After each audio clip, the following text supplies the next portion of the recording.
Daily ಲೈಫಲ್ಲಿ ಇದೊಂದು major problem ಆಗಿದೆ. ಏನಂದರೆ ಕೂದಲಿನ ಸಮಸ್ಯೆ. ನಾವು ಶಾಂಪೂಸ್ ಅಂತೂ ಯೂಸ್ ಮಾಡೇ ಮಾಡ್ತೀವಿ, ಅದರಲ್ಲಿ ಕೆಮಿಕಲ್ಸ್ ಅಂತೂ ಇದ್ದೇ ಇರುತ್ತೆ. ಸೊ ಹಾಗಾಗಿ ಅದರಿಂದ ನಮಗೆ dandruff, ಇಚ್ಚಿನೆಸ್, hair fall, split ends ಇವೆಲ್ಲ ನಮಗೆ ಕಾಡುವಂಥದ್ದು. ಸೊ ಅದಕ್ಕೆಲ್ಲ ನನ್ನ ಹತ್ರ ಒಂದು ಪವರ್ಫುಲ್ ಆಯಿಲ್ ಅಂತಲೇ ಹೇಳ್ಬೋದು. ಅದಕ್ಕೆಲ್ಲ ಒಂದು ರಾಮಬಾಣ ಇದೆ. ಏನಂದರೆ ಫಸ್ಟು ಹೈಬಿಸ್ಕಸ್, ದಾಸವಾಳದ ಹೂ. ಇದರಲ್ಲಿ ಅಮಿನೋ ಆ್ಯಸಿಡ್ ಕಂಟೆಂಟ್ ಇರುತ್ತೆ. ಅದು ನಮ್ಮ ಬ್ಲಡ್ ಸರ್ಕ್ಯುಲೇಷನ್ಗೆ ಹೆಲ್ಪ್ ಮಾಡುತ್ತೆ. ಬ್ಲಡ್ ಸರ್ಕ್ಯುಲೇಷನ್ ಜಾಸ್ತಿ ಆದಷ್ಟು ನಮ್ಮ ಹೇರ್ ಗ್ರೋತ್ ಸಹ ಆಗುತ್ತೆ. ನೆಕ್ಸ್ಟ್ ಆಮ್ಲ, ಬೆಟ್ಟದ ನೆಲ್ಲಿಕಾಯಿ. ಇದರಲ್ಲಿ ವಿಟಮಿನ್ ಸಿ ಇರೋದ್ರಿಂದ ಅದು ಹೇರ್ ಗ್ರೋತ್ನ ಸ್ಪೀಡ್ ಅಪ್ ಮಾಡುತ್ತೆ. ಮತ್ತು ಆಂಟಿ ಆಕ್ಸಿಡೆಂಟ್ಸ್, ನ್ಯೂಟ್ರಿಯೆಂಟ್ಸ್ ಸಹ ಇರುತ್ತೆ. ಅದು ಹೇರ್ ಡ್ಯಾಮೇಜ್ ಆಗೋದನ್ನ ತಡೆಯುತ್ತೆ. ಇದರಲ್ಲಿರೋ ನೀರಿನ ಅಂಶದಿಂದ ನಮ್ಮ ಡ್ಯಾಂಡ್ರಫ್ ಅನ್ನು ಸಹ ಕಡಿಮೆ ಮಾಡುತ್ತೆ. ಹೇರ್ ರೂಟ್ಸ್ ಅನ್ನು ಸಹ ಗಟ್ಟಿ ಮಾಡುತ್ತೆ. ಮತ್ತು ನಮ್ಮ ಕೂದಲಿಗೆ ಶೈನ್, ಸ್ಮೂತ್ ಕೊಡುತ್ತೆ. ನೆಕ್ಸ್ಟ್ ಕರಿ ಲೀವ್ಸ್, ಕರಿಬೇವಿನ ಎಲೆ. It's excellent for hydrator and moisturiser. ಅಂದರೆ ನಮ್ಮ ಕೂದಲನ್ನು ತೇವಾಂಶವಾಗಿ ಇಡುತ್ತೆ, ಡ್ರೈ ಮಾಡೋದಿಲ್ಲ. ಅದು ಇದೊಂದು ನ್ಯಾಚುರಲ್ ಕಂಡೀಷ್ನರ್ ಅಂತಲೇ ಹೇಳ್ಬೋದು. ನೆಕ್ಸ್ಟ್ ಫೆನುಗ್ರಿಕ್ ಸೀಡ್, ಮೆಂತ್ಯ ಕಾಳು. ಇದರಲ್ಲಿ ಪ್ರೋಟೀನ್, ಐರನ್, ನಿಕ್ಟೋನಿಕ್ ಆ್ಯಸಿಡ್ ಕಂಟೆಂಟ್ ಇರುತ್ತೆ. ನಮ್ಮ ಹೇರ್ ಗ್ರೋತ್ಗೆ ಇವೆಲ್ಲ ಬೇಕೇ ಬೇಕು. ಮತ್ತು ಇದರಲ್ಲಿ ಆ್ಯಂಟಿ ಫಂಗಲ್, ಆ್ಯಂಟಿ ಬ್ಯಾಕ್ಟೀರಿಯಲ್ ಇರೋದ್ರಿಂದ ನಮ್ಮ ಡ್ಯಾಂಡ್ರಫನ್ನು ಸಹ ತಡೆಯುತ್ತೆ. Next ಸೀಗೆಕಾಯಿ powder. ಇದು ನಮ್ಮ ಹೇರ್ ರೂಟ್ಸ್ನ ಗಟ್ಟಿ ಮಾಡುತ್ತೆ ಮತ್ತು ಹೇರ್ ಫಾಲ್ ಕಂಟ್ರೋಲ್ ಮಾಡುತ್ತೆ.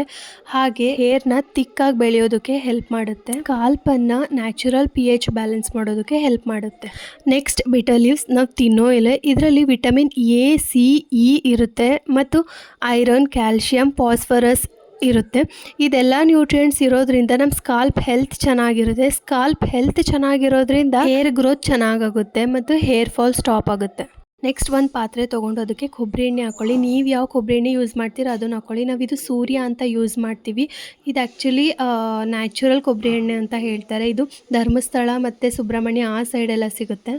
ಅದಕ್ಕೆ ನಾನು ಹೇಳಿರೋ ಇಂಗ್ರೀಡಿಯೆಂಟ್ಸ್ ಎಲ್ಲನೂ ಹಾಕ್ಕೊಳ್ಳಿ. ಮೆಂತ್ಯ ಕಾಳು ಹಾಕ್ಕೊಂಡೆ, ನೆಕ್ಸ್ಟು ಆಮ್ಲ ಹಾಕ್ಕೊಂಡೆ, ನೆಕ್ಸ್ಟು ವೀಳ್ಯದೆಲೆನ ತೊಗೊಂಡಿದ್ದೀನಿ. ಒಂದು 2-3 ತೊಗೊಂಡಿದ್ದೀನಿ. ಅದನ್ನು ಕಟ್ ಮಾಡಿ ಅದಕ್ಕೆ ಹಾಕ್ಕೊಳ್ಳಿ. ನೆಕ್ಸ್ಟು ಒಂದು ಇಡೀ ಆಗೋಷ್ಟು ಕರಿಬೇವಿನ ಸೊಪ್ಪನ್ನು ಹಾಕೋತಿದ್ದೀನಿ. ನೆಕ್ಸ್ಟ್ ಇದಕ್ಕೆ ನಾನು ಶಿಕೆಕಾಯಿ ಪೌಡರ್ ಹಾಕೋತೀನಿ. 1 ಸ್ಪೂನ್ ಆರ್ 1.5 ಸ್ಪೂನ್ ಹಾಕ್ಕೊಳ್ಳಿ. ನೆಕ್ಸ್ಟ್ ದಾಸವಾಳದ ಹೂ ತೊಗೊಂಡಿದ್ದೀನಿ. ನಾನೊಂದು 3-4 ಹಾಕೋತಿದ್ದೀನಿ. ಅದನ್ನು ತುಂಬ ಹೊತ್ತು ಬಿಡಬೇಕು ಕುದಿಯೋದಕ್ಕೆ. ನೋಡಿ ಈ ಥರ ಆಗಬೇಕು. ಅದ್ರ ಫ್ಲೇವರ್, ಅದ್ರ ಕಂಟೆಂಟ್ ಎಲ್ಲ ಎಣ್ಣೆ ಒಳಗೆ ಬಿಟ್ಕೋಬೇಕು. ನೋಡ್ತಿದ್ದೀರಲ್ಲ, ಈ ಥರ ರಿಸಲ್ಟ್ ನಮಗೆ ಸಿಗುತ್ತೆ.